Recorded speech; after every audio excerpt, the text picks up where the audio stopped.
Okay, we're live. Let's welcome in YouTube. We're here at a new time today because I have new Wednesday obligations that kind of align with the conversation today.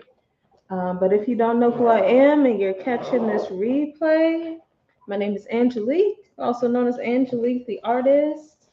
I am an artist and a life coach, and I am here on these Wednesday days to do some creative things, keep my creative flow going, and also answer some questions, just really have some conversation because I like to navigate through questions and ask questions as a coach um, about different topics that are pertaining to my life and maybe pertaining to yours as well. We're gonna get the Instagram going over here. I was letting my phone charge up because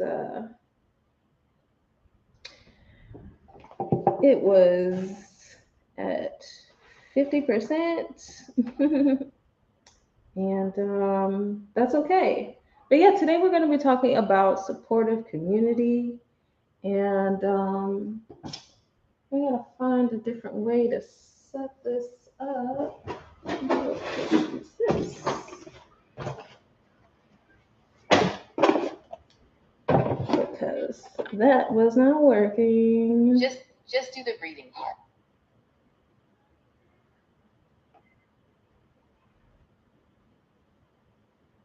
Okay. Just do the breathing. We're going live. Create a Q&A.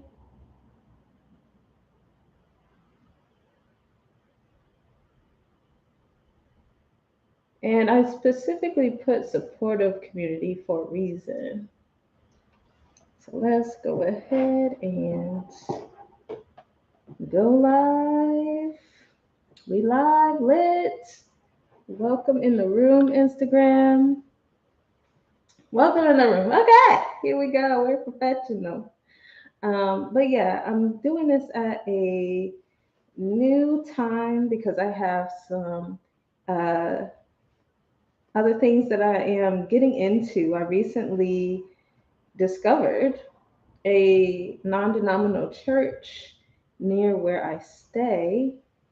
And I went to a service on Sunday and I enjoyed it.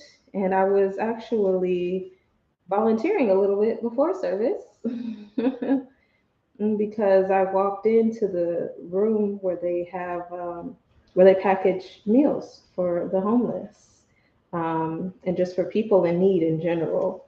So I just kind of walked in on that. I'm like, hey, I'm looking for the service, and the lady's like, oh, you're looking to be of service? Jump on the line and I'll bag these meals. So I was like, oh, okay. So I felt very welcomed. Um, and I just felt like, yeah, this is a place where I can be of service. And also, I enjoyed the message uh, from the pastor there. I believe his name is Marcus, question mark. Didn't really get that deep into it, but I think he said his name was Marcus. And yeah, so I am looking forward to being a part of that community more. And I am going to be joining for a dinner that they're having this evening. Um, so yeah, and today we're going to be painting. So that's why I got my gloves on. If you want to catch the creation part of this, go on over to the YouTube things. But yeah, today I wanted to talk about supportive community. I made a short video on Tuesday that talked about supportive community, how to recognize what supportive community is, and how that honestly starts with yourself. Um, I think growing up, depending on your background, um, we can have a tendency to assume that supportive community means family. It means like people who are your ride or dies, who are in your family, who are like there for your shenanigans. And we grow up thinking that that's a community. You know, have you had relationships in your life where you're like, this is my supportive community?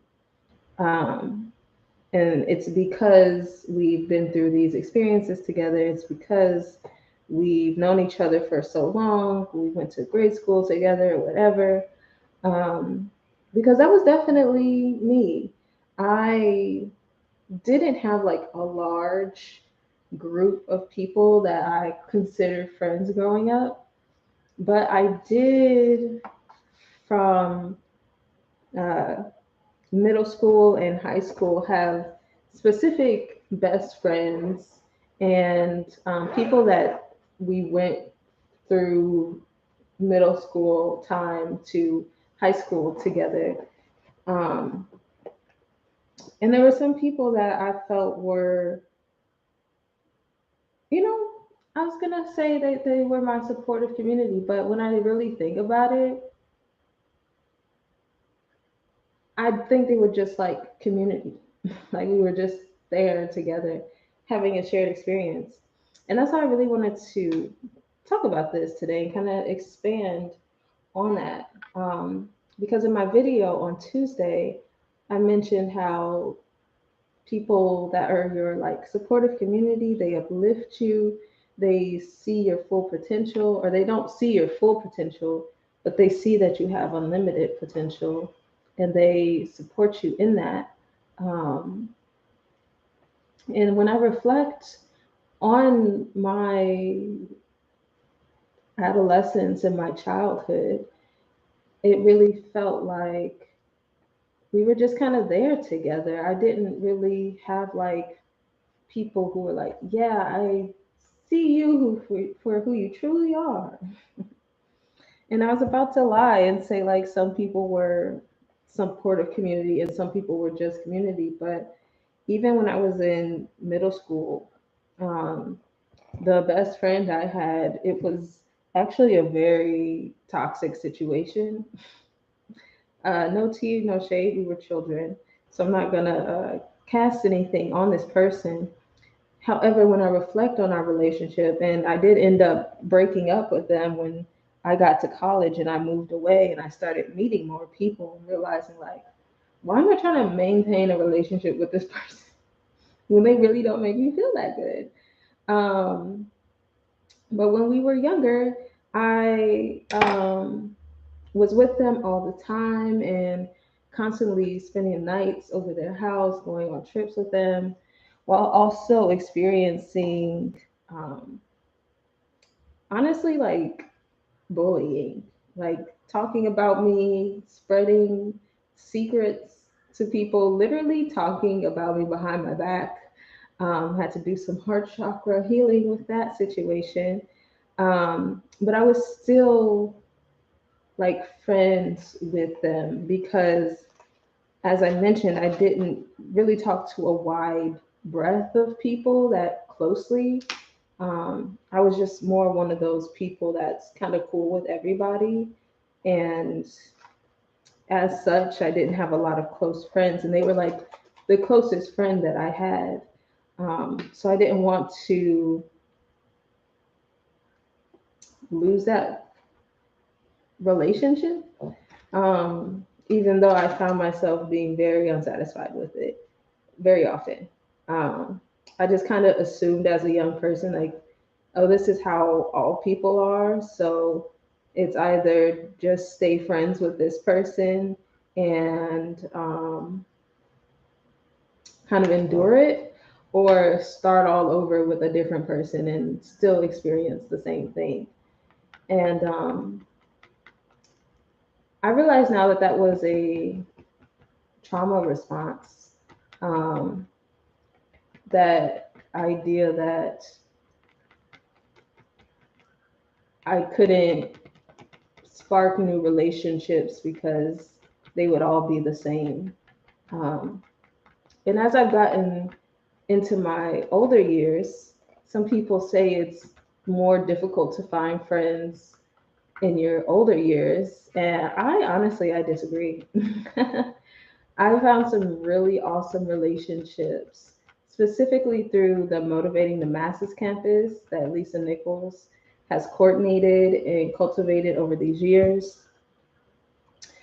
Almost all of the people from my supportive community that I have now, that are not just people I know like family or old friends, um, they are from that community, or they share that same sort of sentiment of self-development. So let me kind of explain the difference of what I mean here. So the reason I consider them supportive community, like Raymel, like Leah, Priscilla, Stacy, um, like all these people. I'm like Mick, I'm like all of these people, and I can kind of list them off. I consider them supportive community not because I've known them for a long time or because we talk every day, but because they are open to allowing me to be fully who I am and also who I am transforming into.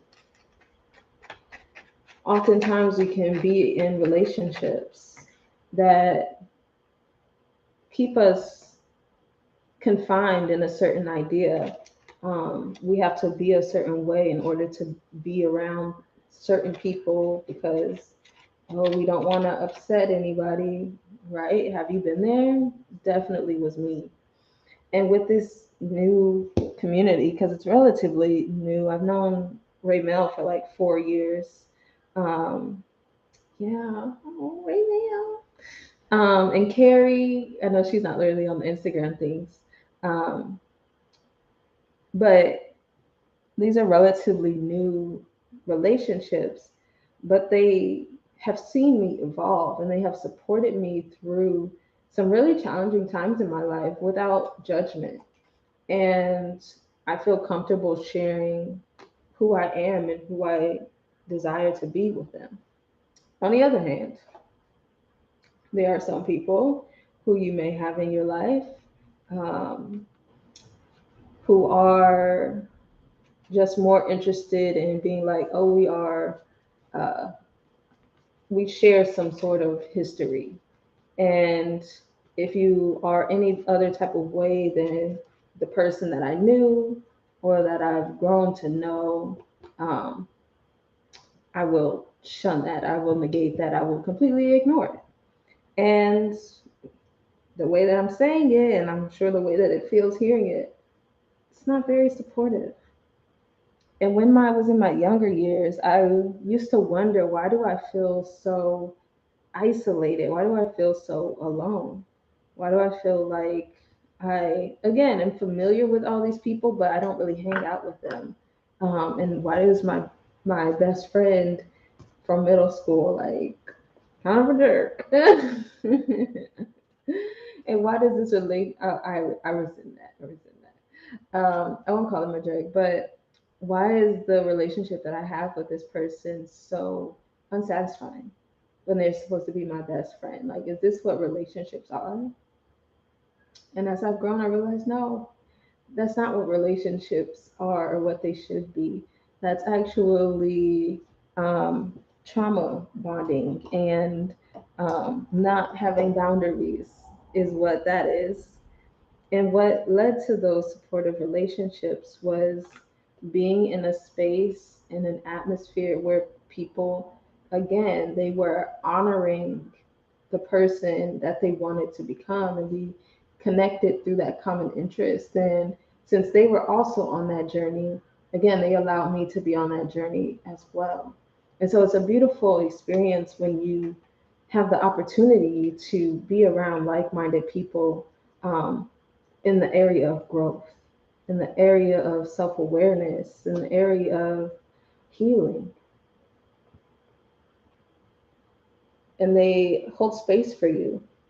And supportive community is not the same as people enabling you to make poor decisions or to stay broke or to not change.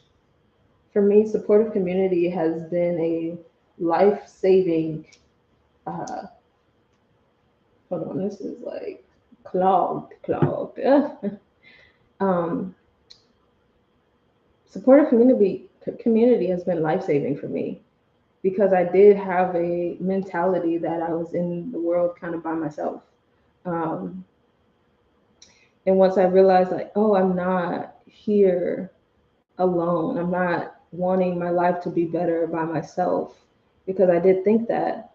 Because, again, just the relationships I was in were not about that life. Um, and I was like, dang, I'm the only one who wants to like have better for themselves. Maybe I'm the one that's not it. Maybe I'm the one that's, crazy, I guess. Um, and I just, this feeling that I'm feeling, this low, this kind of numbness is just like me wanting more than what the world has to offer. But again, I came to realize that that was not the truth. And through these beautiful connections where I am able to fully express myself and offer ideas and talk about what I want to do and what I'm up to, um, and be held accountable. I think that's something that's really important because, again, it's not about people enabling you and keeping you stagnant. It's about people recognizing that you have potential, that you have ideas, that you have greatness inside of you, and holding you to that without judgment, holding you to that with compassion and grace and excitement. Um, and it's just been really beautiful, y'all. And I highly recommend that you get a part of a community that does that. And if you're looking for a community that does that, feel free to reach out to me in the DMs or message me on from my website, Anjulique.com. Excuse me. Or just reach out, comment, and I'll reach out to you because I think that's so important and pivotal for our mental wellness journey, for our spiritual healing, um, just for every aspect of life and growth. You feel me? So, yeah, I just wanted this to be like a kind of quick session today uh, because like I said, I have some other engagements to attend. But yeah, and nobody's really hopping on, so there aren't really any questions or anything to kind of comment on. But yeah, just do you find yourself in a supportive community? Really take some time to assess that. Do you find yourself in a supportive community? Or are you around people just because you've been around them for a long time and they're the people that you're, used to, that you're comfortable with, but you're not really growing with them, or there's not really elevated conversation going on, you know? Because that can make all the difference. That can make all the difference. They say that the 5 people that you interact with the most are who you become like. Are the people that you're around and that you're becoming like who you want to become?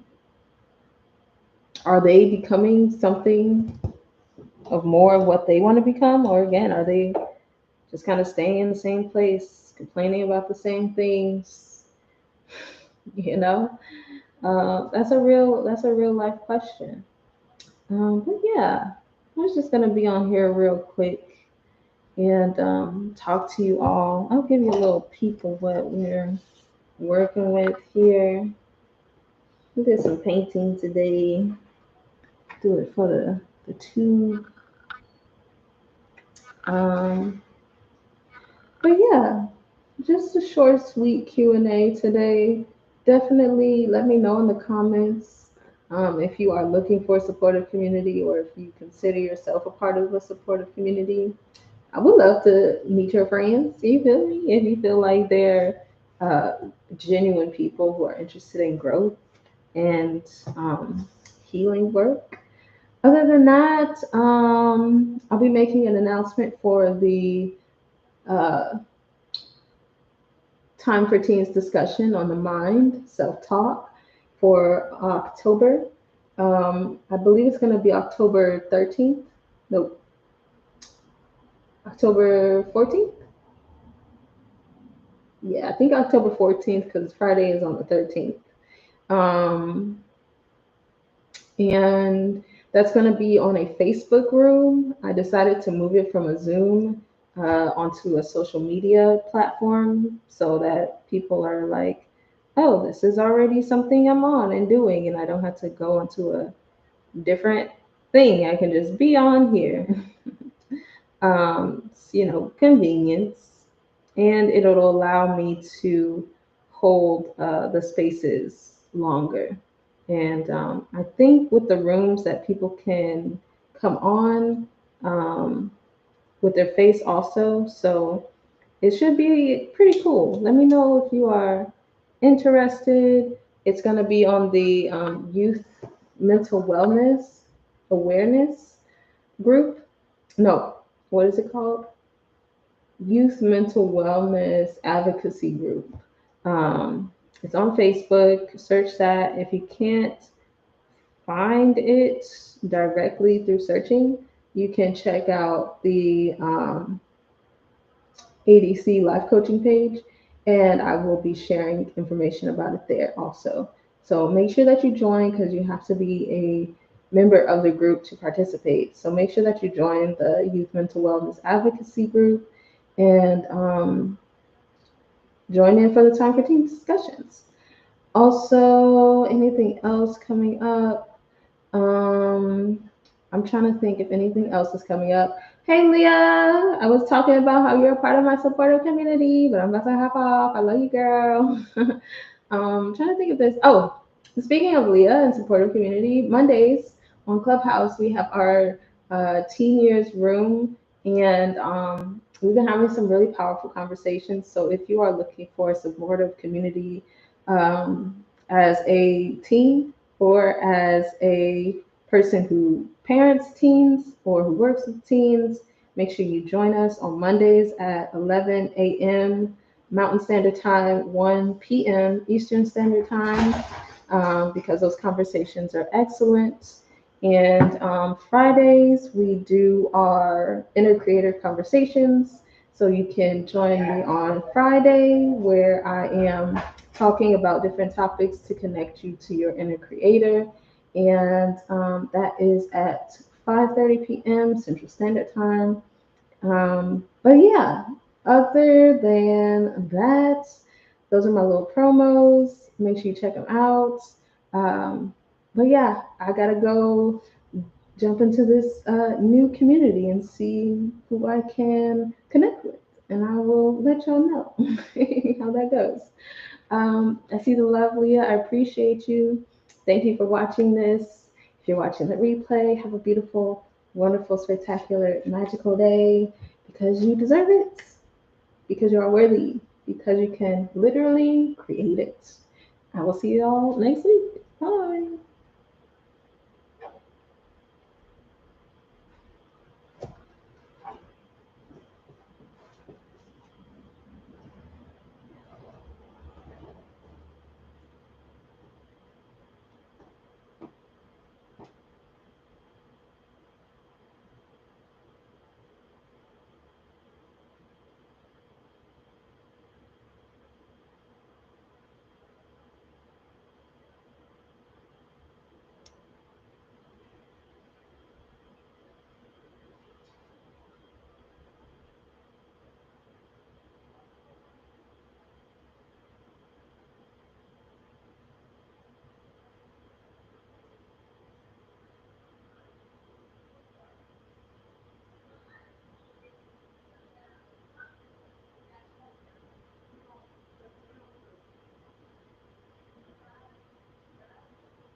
Oh, hey. Thank you for joining me today. Um, I appreciate you for watching this replay, and I will see y'all next week. I'm about to go eat. Bye.